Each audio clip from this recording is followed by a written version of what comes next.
Hello दोस्तों, स्वागत है आपका आपके अपने यूट्यूब चैनल दिसार जीकेजीएस क्लासेस में। दोस्तों, आप सब लोग कैसे हैं? उम्मीद करते हैं आप सब लोग अच्छे होंगे, स्वस्थ होंगे, मस्त होंगे और अपनी तैयारी बेहतरीन तरीके से आप सभी कर रहे होंगे। दोस्तों, जैसा कि आपको बताएं, हम आपको यूथ साइंस बुक के प्रैक्टिस सेट का सॉल्यूशन करवा रहे हैं, जिसमें दोस्तों आज हम आपको प्रैक्टिस सेट नंबर 24 करवाने वाले हैं। इसके पहले हमने आपको 23 सेट करवा दिया है और सभी की प्लेलिस्ट हमने आपके लिए बना दी है। आप प्लेलिस्ट में जाकर सारी वीडियो देख सकते हैं और इन 25 क्वेश्चन में से आप कितने क्वेश्चन सही कर पाए दोस्तों, वो भी कमेंट बॉक्स में जरूर बताइएगा। चलिए दोस्तों, स्टार्ट करते हैं आज का अपना सेशन। पहला क्वेश्चन दोस्तों, निम्न में से किस जोड़े की दिशा हमेशा एक समान होती है? ऑप्शन ए बल और वेग, ऑप्शन बी बल और त्वरण, ऑप्शन सी बल और विस्थापन और ऑप्शन नंबर डी है बल और संवेग। दोस्तों, बल और त्वरण की दिशा जो है हमेशा एक समान होती है, तो ऑप्शन बी इसका करेक्ट आंसर हो जाएगा। देखते हैं अगला क्वेश्चन दोस्तों।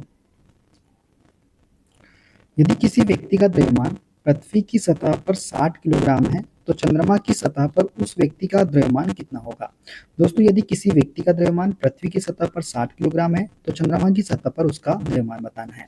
Option A 0 kilogram, option B 360 kilogram, option C 60 kilogram या ऑप्शन नंबर डी 10 किलोग्राम। दोस्तों, द्रव्यमान जो होता है ये सभी जगह एक समान होता है। यदि पृथ्वी की सतह पर 60 किलोग्राम द्रव्यमान है तो चंद्रमा की सतह पर भी क्या होगा? 60 किलोग्राम ही द्रव्यमान होगा। यदि भार की बात करता तो भार जो होता है ये चेंज हो जाता, ठीक है, लेकिन द्रव्यमान एक समान रहता है, तो 60 किलोग्राम ही आंसर हो जाएगा। उत्तल दर्पण की फोकस दूरी डैश होती है? दोस्तों, उत्तल दर्पण की फोकस दूरी क्या होती है? ऑप्शन ए ऋणात्मक, ऑप्शन बी अनंत, ऑप्शन सी शून्य या ऑप्शन नंबर डी धनात्मक। दोस्तों, उत्तल दर्पण की फोकस दूरी जो होती है ये धनात्मक होती है। कैसी होती है? धनात्मक। देखते हैं अगला क्वेश्चन। प्रकाशिक तंतु किस सिद्धांत पर कार्य करता है? ऑप्शन ए विसरण, ऑप्शन बी पूर्ण आंतरिक परावर्तन, ऑप्शन सी प्रकीर्णन या ऑप्शन नंबर डी अपवर्तन। दोस्तों, प्रकाशिक तंतु जो है ये पूर्ण आंतरिक परावर्तन के नियम पर कार्य करता है। देखते हैं अगला क्वेश्चन। किसी परिपथ में विद्युत प्रवाह किसके द्वारा संभव होता है? ऑप्शन ए न्यूट्रॉन की गति, ऑप्शन बी पॉजिट्रॉन की गति, ऑप्शन सी प्रोटॉन की गति या ऑप्शन नंबर डी इलेक्ट्रॉन की गति। दोस्तों, किसी परिपथ में विद्युत प्रवाह जो है ये इलेक्ट्रॉन की गति द्वारा संभव होता है। किसके द्वारा? इलेक्ट्रॉन की गति के द्वारा। 2 ओम, 3 ओम, 4 ओम, 6 ओम और 12 ओम प्रतिरोध वाली 5 कुंडलियों के संयोजन से प्राप्त होने वाले अधिकतम और न्यूनतम प्रतिरोधों का मान क्या होगा? सबसे पहले तो दोस्तों ये बताइए कि अधिकतम मान हमको कब प्राप्त होगा? दोस्तों, जब प्रतिरोध श्रेणी क्रम में संयोजित होंगे तो हमको अधिकतम मान प्राप्त होगा, और जब प्रतिरोध समांतर क्रम में संयोजित होंगे तो न्यूनतम प्रतिरोध का मान हमको प्राप्त होगा। अब अधिकतम बोला है तो श्रेणी क्रम में संयोजित करेंगे, और श्रेणी क्रम में संयोजित का मतलब क्या होता है? सभी को जोड़ लीजिए। 2 और 3 5, 5 4 9, 9 और 6 15, 15 और 12 कितना हो जाएगा? 27। तो 27 ओम इसका अधिकतम मान निकल के आया। कितना? 27 ओम। अब देखिए 27 ओम कहाँ पे? ऑप्शन बी और डी में तो हो ही नहीं सकता। अब या तो ए हो सकता है या तो सी हो सकता है। अब समांतर क्रम में जोड़ेंगे न्यूनतम प्रतिरोध के मान के लिए, तो कैसे जोड़ेंगे इसको?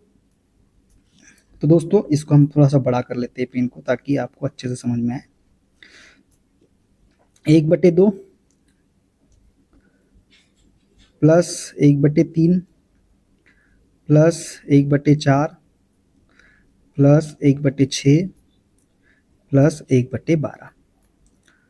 इनका एलसीएम लेंगे दोस्तों सभी का। इनका एलसीएम लेंगे, कितना आएगा? तो ये आएगा 12।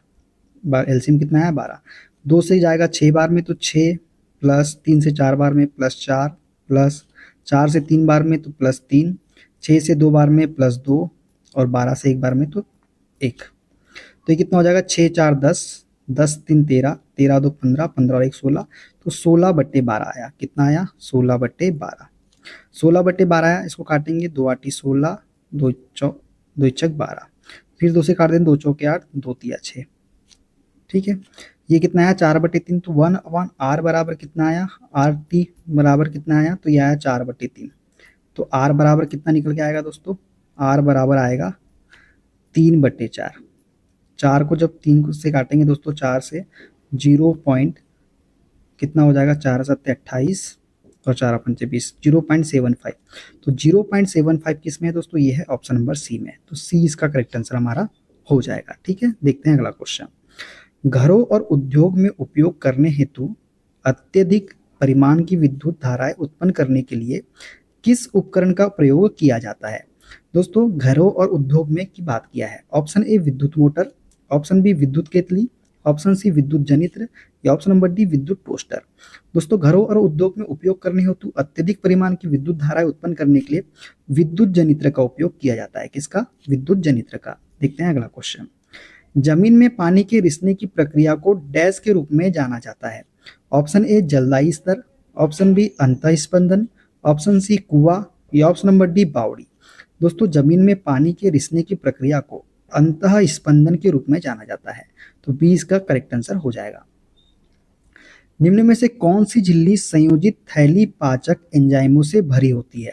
ऑप्शन ए गोल्जी काय, option B mitochondria, option C lysosome या ऑप्शन नंबर डी राजधानी। तो दोस्तों लाइसोसोम झिल्ली संयोजित थैली होती है जो पाचक एंजाइमों से भरी होती है, तो सी इसका करेक्ट आंसर हो जाएगा। देखते हैं अगला। रूट टिप या सूट टिप में कौन सा ऊतक पाया जाता है? तो दोस्तों रूट टिप और सूट टिप में पूछा है। Option A sieve tube, option B sclerenchyma, option C phloem ऊतक या ऑप्शन नंबर डी विभज्योतक ऊतक। तो दोस्तों रूट टिप या सूट टिप में जो है विभज्योतक ऊतक पाया जाता है, तो डी इसका करेक्ट आंसर हो जाएगा। देखते हैं अगला क्वेश्चन। लैंगिक प्रजनन में डैश के या डैश का शामिल होते हैं? तो दोस्तों लैंगिक प्रजनन में जो है क्या शामिल होते हैं? ऑप्शन ए समान लिंग दो जनक, ऑप्शन बी विपरीत लिंग एक जनक, ऑप्शन सी विपरीत लिंग दो जनक, ऑप्शन डी है कोई भी लिंग एक जनक।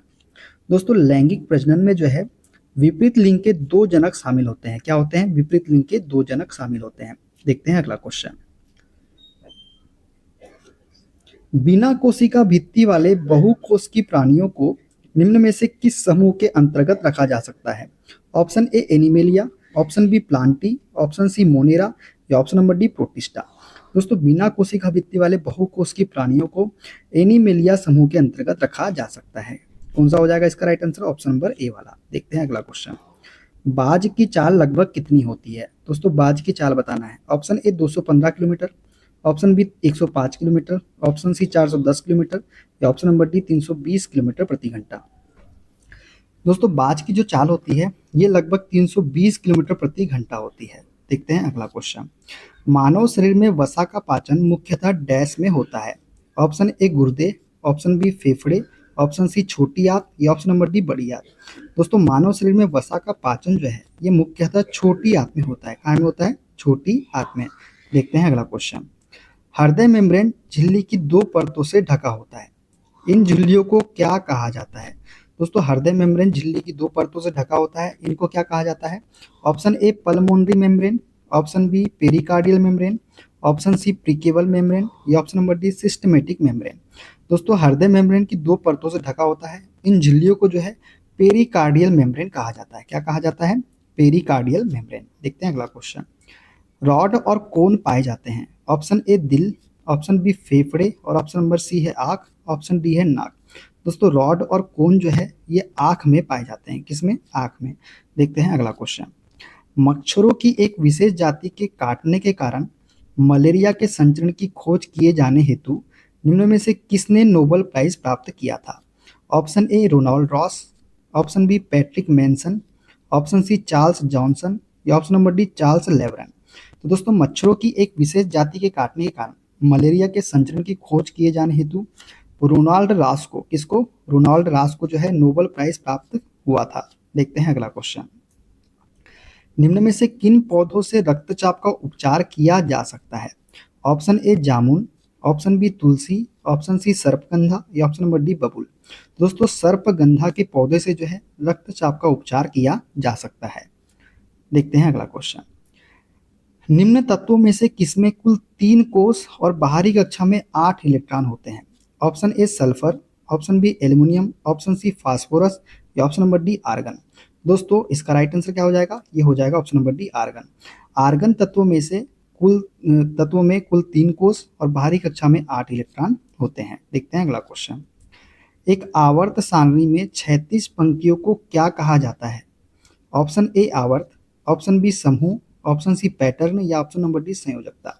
दोस्तों एक आवर्त सारणी में 36 पंक्तियों को जो है आवर्त कहा जाता है। क्या कहा जाता है? आवर्त। देखते हैं अगला क्वेश्चन। धावन सोडा के एक अणु में पानी के कितने अणु उपस्थित होते हैं? Option A 5, option B 10, option C 8 और ऑप्शन नंबर डी है 7। दोस्तों धावन सोडा का सूत्र क्या होता है, सबसे पहले तो ये बताइए। तो धावन सोडा का सूत्र होता है दोस्तों Na2CO3 डॉट 10H2O। ये होता है हमारा धावन सोडा का सूत्र। अब देखिए पानी के कितने अणु है दोस्तों, यहाँ पे 10 अणु है, तो राइट आंसर क्या हो जाएगा? ऑप्शन नंबर बी वाला हो जाएगा। ठीक है, देखते हैं अगला क्वेश्चन। धातु जिसे कुछ देर के लिए हवा में रखा जाता है, उस पर हरे बेसिक कार्बोनेट की परत चढ़ जाती है, वह धातु है। Option A nickel, option B zinc, option C चांदी, ऑप्शन नंबर डी तांबा। तो राइट आंसर हो जाएगा दोस्तों ऑप्शन नंबर डी तांबा। देखते हैं अगला। एक समरूप श्रृंखला के सभी सदस्यों का एक ही सामान्य फार्मूले द्वारा प्रतिनिधित्व किया जा सकता है। निम्न में से गलत सूत्र को चुनें।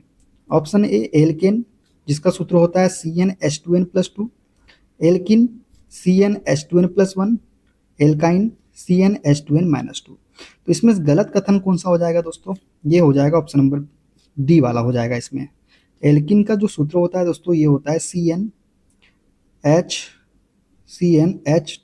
होता है, ना कि H2n+1। तो CnH2n होता है एल्किन का सूत्र। और यहाँ डी में देखिए आप क्या दिया है, CnH2n+1। तो यही हमारा गलत कथन है।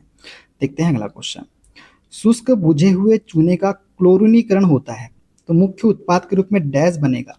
ऑप्शन ए एसिटिक अम्ल, ऑप्शन बी बिना बुझा हुआ चूना, ऑप्शन सी कैल्शियम ऑक्सीक्लोराइड और ऑप्शन नंबर डी है हाइड्रोक्लोरिक अम्ल।